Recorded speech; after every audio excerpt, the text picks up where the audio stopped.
हमारा काम है, हम बता रहे हैं, हमारा काम, आप जरा भी कहिए कि हमको थोड़ा भी, वो आप लोग ठीक से नहीं देखें, आप समझ गए ना। हम हर अंतिम चुनाव के सभा में ये बात बोलते रहे, अंत भला तो सब भला। अगर देखिएगा उसका पीछे का देखिए, आगे का देखिए, वो कुल मिला करके देखिएगा, तब एक बात है। आप जहां तक मेरे बारे में कहते हैं ना, आप अच्छी तरह जान लीजिए मेरा व्यक्तिगत कोई चॉइस नहीं है। आज चुनाव का आखिरी दिन है, अब परसों चुनाव है और ये मेरा अंतिम चुनाव है। अंत भला तो सब भला। हमारा काम है, हम बता रहे हैं, हमारा काम, आप जरा भी कहिए कि हमको थोड़ा भी, वो आप लोग ठीक से नहीं देखें, आप समझ गए ना। हम हर अंतिम चुनाव के सभा में ये बात बोलते रहे, अंत भला तो सब भला। अगर देखिएगा उसका पीछे का देखिए, आगे का देखिए, वो कुल मिला करके देखिएगा, तब एक बात है। आप जहां तक मेरे बारे में कहते हैं ना, आप अच्छी तरह जान लीजिए मेरा व्यक्तिगत कोई चॉइस नहीं है। आज चुनाव का आखिरी दिन है, अब परसों चुनाव है और ये मेरा अंतिम चुनाव है। अंत भला तो सब भला। नमस्कार, आप देख रहे हैं लाइव 10 न्यूज। 2020 को अपना आखिरी चुनाव बताने वाले नीतीश कुमार फिर एक बार पलट गए हैं। नीतीश ने आज मीडिया से बात करते हुए कहा कि मेरी बात को ठीक से सुनिएगा, ऐसा मैं हर चुनाव में बोलता रहता हूं, अंत भला तो सब भला। नीतीश कुमार आज प्रेस कॉन्फ्रेंस करने बैठे, मीडिया ने पूछा, उन्होंने कहा था कि ये आखिरी चुनाव था, क्या इस बात पर कायम है? नीतीश कुमार ने कहा कि वो आप लोगों ने ठीक से नहीं सुना, बात समझ गए ना। हम हर अंतिम चुनावी सभा में ये बात बोलते रहे हैं, अंत भला तो सब भला।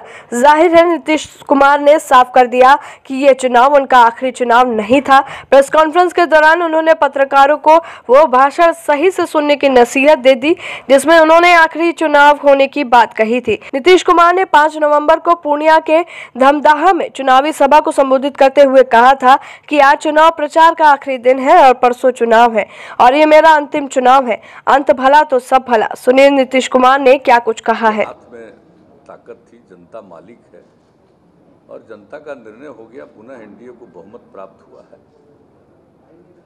और एनडीए की सरकार बनेगी।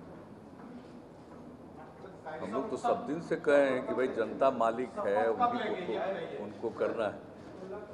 नहीं, अभी उस सब चीज़ के बारे में कोई अभी फाइनल नहीं हुआ है।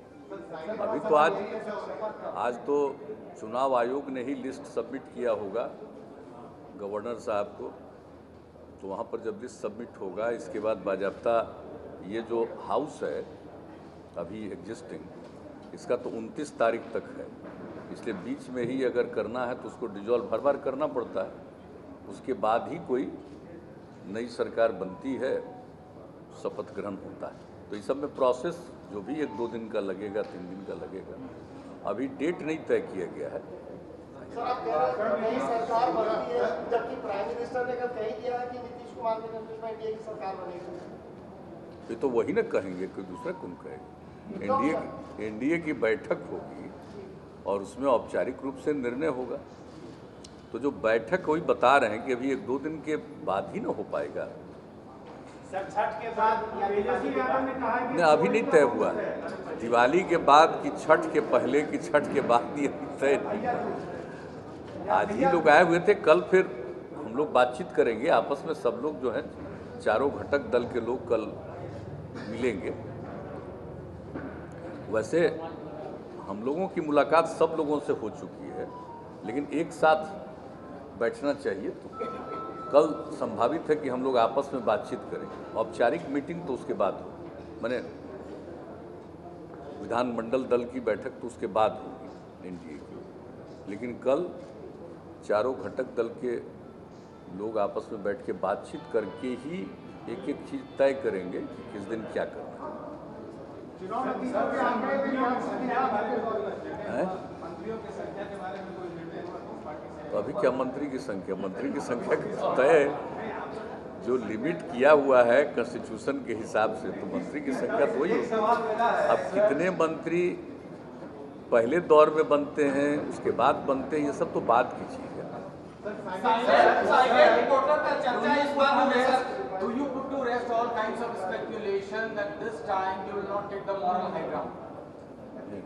I could not follow. What do you mean? Sir, आप उनका कहने का मतलब है कि क्या आप शपथ लीजिएगा ना? नहीं, हम अंग्रेजी नहीं समझ सकते जो बोले ना।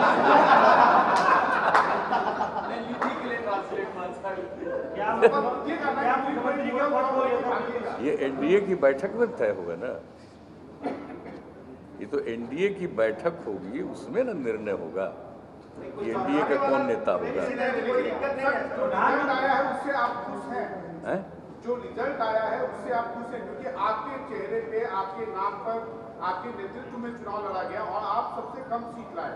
जो आप थे, आप 3 सहयोगी के साथ लड़ रहे थे, चुनाव में गए थे। आपकी जो बीजेपी है वो 4 सहयोगी के साथ ये चुनाव लड़ रही थी। क्या कहेंगे?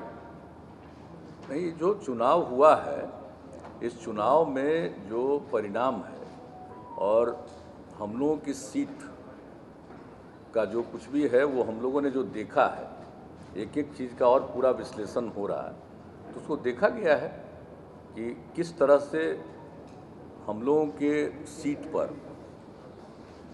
कैसे क्या किया गया, और उसके चलते जो मतगणना जो है होता है तो लोगों को अधिकार है, लेकिन कोई इधर का वोट कैसे उसको बांटा गया, किस तरह से क्या किया गया, ये तो इसके बारे में पूरा अध्ययन किया जा रहा है।